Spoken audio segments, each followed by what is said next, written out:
हम भी सोचते हैं कि अगर जंग छिड़ी तो दुकानों का क्या होगा। हम भी सोचते हैं कि अगर जंग छिड़ी तो दुकानों का क्या होगा, बंदूकें तो बिक जाएंगी, गुलदस्तों का क्या होगा। हम भी सोचते हैं। But wasn't this the right time and the right opportunity to give Pakistan a befitting reply and let them know कि वजीर आजम आपके झंडे पे चांद है और हमारा झंडा चांद पे है। To let Pakistan know कि आप 1 किलो आटे के लिए आपस में लड़ते हैं और हम हर दिन गुरुद्वारे में पूरी और हलवा बांटा करते हैं। फर्क है ना सर? पर जवाब नहीं दे पाए। और प्रेस मीडिया का इस देश में तो सर कुछ गैर जिम्मेदार भूमिका रही होगी। लोगों को बहकाने का काम किया इन्होंने। खबर ऐसे बनाते थे कि आज कलकत्ता में मैं सोने जाऊंगी और कल कराची में नींद खुलेगी मेरी, कि आज लखनऊ में मैं डिनर करूंगी और कल लाहौर में ब्रेकफास्ट। ऐसा नहीं चल सकता सर। हमें पता है कि ये कोई पबजी नहीं है जो आप बेडरूम में बैठ के, बालकनी में बैठ के, बाथरूम में बैठ के आप अटैक कर रहे हो। ऐसा नहीं होता। We are responsible people. But आपको ये भी समझना पड़ेगा sir that Indians need transparency and accountability.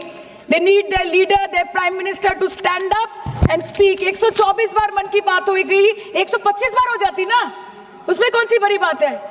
और आप बोल रहे हैं कि हम आपको सवाल न करें। Sir, this is not Pakistan जहां सरकारें कम और तानाशाही ज्यादा चलती है। ये भारत है। यहाँ पे अगर रूलिंग पार्टी देश चलाए तो ये सत्ता विपक्ष से चलती है, हम जानते हैं। और ये पाकिस्तान का पार्लियामेंट नहीं है जहाँ पे 26 और 27 लोग मारे जाने पे उनके मौत का जश्न मनाया जाता है, और जहाँ पे पॉलिटिशियंस और आर्मी चीफ और टेररिस्ट को अपने जन्मदिन, अपने शादी और अपने मैयत में देखा जाता है। ऐसा नहीं होता है। होम मिनिस्टर ने आज बोला कि हमने दुनिया के सामने पाकिस्तान को बेनकाब कर दिया, কিন্তু তাও দেখুন এত এভিডেন্স থাকার পরেও পাকিস্তান হামলার পরপরই আইএমএফ এবং ওয়ার্ল্ড ব্যাংক থেকে 1 বিলিয়ন এবং 40 বিলিয়ন অর্থ সহযোগিতা পেয়ে গেল। आप बोलते हैं ना कि ममता दीदी बांग्लादेशियों को बंगाल में घुसाती है, तो बॉर्डर में आतंकवादियों को कौन घुसा रहा है इसका जवाब आपको देना पड़ेगा कि वो भी वही कर रहे हैं, कि वो भी ममता दीदी भी कर रही है। सामने इलेक्शन है, वो भी आप बोल सकते हैं। কাল के इलेक्शन করুন, কালকে করুন। একদিকে আপনি আপনার কারিগরি টাকা, কেন্দ্রীয় এজেন্সি, কোটি কোটি ক্ষমতা, অন্যদিকে হাওয়াই চটি বাংলার में মমতা। আমরা দেখে নেব। विषय से जान ये कहते हैं कि घुसपैठ हो रही है, भारत सरकार की जिम्मेदारी नहीं है।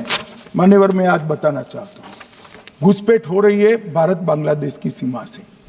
वहां पर कुल 2216 किलोमीटर बॉर्डर है, इसमें से 1653 किलोमीटर बॉर्डर बन चुकी है। अब 563 कहां बाकी रही है मान्यवर मालूम है? केवल और केवल एक राज्य बंगाल। आसाम का पूरा हो गया, मेघालय का पूरा हो गया, त्रिपुरा का पूरा हो गया, जम्मू कश्मीर का पूरा हो गया, पंजाब का पूरा हो गया, राजस्थान का पूरा हो गया, गुजरात का पूरा हो गया, खाली बंगाल का बाकी रखा है। और मैं आज कहना चाहता हूं टीएमसी के लोगों को भी, ये राहुल जी के साथ में रहकर घुसपैठिया बचाओ यात्रा बिहार में निकली, साफ हो गए।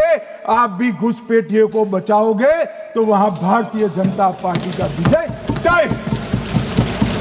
मान्यवर, ये कहते हैं कि घुसपैठ क्यों हो रही? आप बॉर्डर नहीं बनाने देते, फेंसिंग नहीं करने दोगे, घुसपैठ नहीं होगी। फिर भी चलो, मैं पूछना चाहता हूं कि घुसपैठ होकर सबसे पहले घुसपैठिया कहां आता है? कहां आता है? तो गांव में आता है। पटवारी को मालूम नहीं पड़ता, गांव के थाने वाले को मालूम नहीं पड़ता। इसकी मतदाता सूची में नाम डालने के लिए आधार कार्ड कहां बनता है? वहीं बनता है। उसका राशन कार्ड कहां बनता है? बंगाल में बनता है। और मतदाता सूची में कौन सी मतदाता सूची में ऐड होता है? तो बंगाल में होते। आपकी कोई जिम्मेदारी नहीं है। मान्यवर, ये देश के भविष्य और सुरक्षा के साथ खिलवाड़ कर रहे। कभी कभार चुनाव तो जीत जाओगे घुसपैठियों के आधार पर, परंतु इस देश की सुरक्षा को आप ताक पर रखो। मैं आज कहना चाहता हूं मान्यवर, बिहार की जनता ने एक बहुत महान फैसला किया है घुसपैठिया बचाओ यात्रा के खिलाफ जनादेश दिया। और बंगाल भी ये करने जा रहा है मान्यवर, आने वाले दिनों में करेंगे, उनको मालूम नहीं। मान्यवर, मैं एक कल राहुल गांधी जी ने एक विषय कहा था कि सारी संवैधानिक संस्थाएं आपने करप्ट कर दी। मैंने पूरा बताया कि चुनाव आयोग की नियुक्ति के पहले क्या नियम थे। उन्होंने ये कहा कि महत्वपूर्ण पद पर आरएसएस की विचारधारा के लोग रख दिए जाते हैं, तो इसमें क्या आपत्ति है भाई? क्या इस देश में कोई कानून बना है कि आरएसएस की विचारधारा वाले हैं उनको कोई महत्वपूर्ण? अरे इस देश का प्रधानमंत्री आरएसएस की विचारधारा वाला है,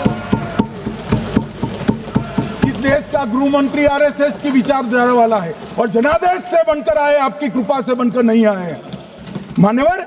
मगर उन्होंने क्या किया था वो मैं फिर बताना चाहता हूं। 1969 में इस देश का राष्ट्रपति का चुनाव हुआ। 1969 में इंदिरा जी अपनी पार्टी के अंदर ही संघर्ष करती थी। पार्लियामेंट्री बोर्ड ने राष्ट्रपति के चुनाव के प्रतिनिधि के रूप में कांग्रेस पार्टी का अधिकृत उम्मीदवार बनाया श्री संजीव रेड्डी को, और इंदिरा जी ने प्रधानमंत्री रहते हुए अपने पार्टी के मैंडेट को ही डिफाई कर कहा कि राष्ट्रपति का चुनाव में वोटिंग अंतर आत्मा की आवाज से करनी चाहिए, और उन्होंने श्री वीवी गिरी को प्रत्याशी बनाया मान्यवर। और फिर हुआ क्या? अल्पमत में थी वो, संजीव रेड्डी जी के वोट ज्यादा थे। जीतने के लिए उन्होंने कम्युनिस्टों से समाधान किया, और इस देश की सारे संस्थान पर, शिक्षा संस्थान पर, महत्वपूर्ण संवैधानिक पद पर कम्युनिस्टों को बिठाने का काम ये इंदिरा गांधी जी ने, और वहीं से इस देश के विमर्श को बदलने का काम किया है, वहीं से किया है। वामपंथी विचारधारा इस देश के प्रकृति को, इस देश के स्वभाव को, इस देश की जनता को स्वीकार्य नहीं है, और इसीलिए वामपंथी लुप्त हो गए मान्यवर। उन्होंने इस देश के युवा धन को वामपंथी विचारधारा पर डाइवर्ट करने का काम किया है, जो 2014 से फिर से नरेंद्र मोदी जी ने इसको एक अच्छी तरीके से, लोकतांत्रिक तरीके से परिष्कृत करने का काम कर रहे हैं मान्यवर। और ये कह रहे हैं कि आरएसएस के विचारधारा वालों को रखते हैं। कोई ऐसा कानून नहीं है मान्यवर कि आरएसएस की विचारधारा वाला व्यक्ति कोई, आरएसएस की विचारधारा क्या है? देश के लिए मरना ही आरएसएस की विचारधारा है। देश को समृद्धि के परम शिखर पर ले जाना ही आरएसएस की विचारधारा है। देश की संस्कृति का झंडा बुलंद करना ही आरएसएस की विचारधारा। ये क्या समझाते हैं? हम ऐसे मान लेंगे? हम नहीं डरते साहब किसी से, हम नहीं डरते। मैं मेरी ही बात करता हूं। मैं तो 10 साल का था और नारे लगाता था, आसाम की गलियां सुनी है, इंदिरा गांधी खूनी है। हम तो वहां से लड़ते लड़ते आए हैं, हम नहीं डरते मान्यवर। और मान्यवर, इन्होंने कहा कि वोट चोरी से जीतते हैं, वोट चोरी से नहीं जीते हैं। आपने सर्जिकल स्ट्राइक का विरोध किया, इसलिए हम जीते। आपने एयर स्ट्राइक का विरोध किया, इसलिए जीते हैं। आपने 370 हटाने का विरोध किया, इसलिए जीते हैं। आपने राम मंदिर बनाने का विरोध किया, इसलिए जीते हैं। आपने घुसपैठियों को हटाने का विरोध किया, इसलिए जीते हैं। आपने सीएए का विरोध किया, इसलिए हम जीते हैं। आपने ट्रिपल तलाक हटाने का विरोध किया, इसलिए जीते हैं। और आप 1 नेशन 1 इलेक्शन का विरोध कर रहे हो, इसलिए हम फिर से जीते हैं। मान्यवर, 60 करोड़ गरीबों के घर में इस देश के प्रधानमंत्री जी ने घर पहुंचाया, गैस पहुंचाया, पानी पहुंचाया, शौचालय पहुंचाया, 5 किलो अनाज मुफ्त पहुंचाया, और 5 लाख तक की दवाइयां मुफ्त कर दी। क्या समझते हैं कि वोट चोरी कर कर जीते हैं? इस देश के इंफ्रास्ट्रक्चर को 40 साल देख लीजिए और हमारे 11 साल देख लीजिए, इंफ्रास्ट्रक्चर को 3 गुना बढ़ाने का काम हमारे प्रधानमंत्री नरेंद्र मोदी। और इसलिए जनता हमें जिताती है।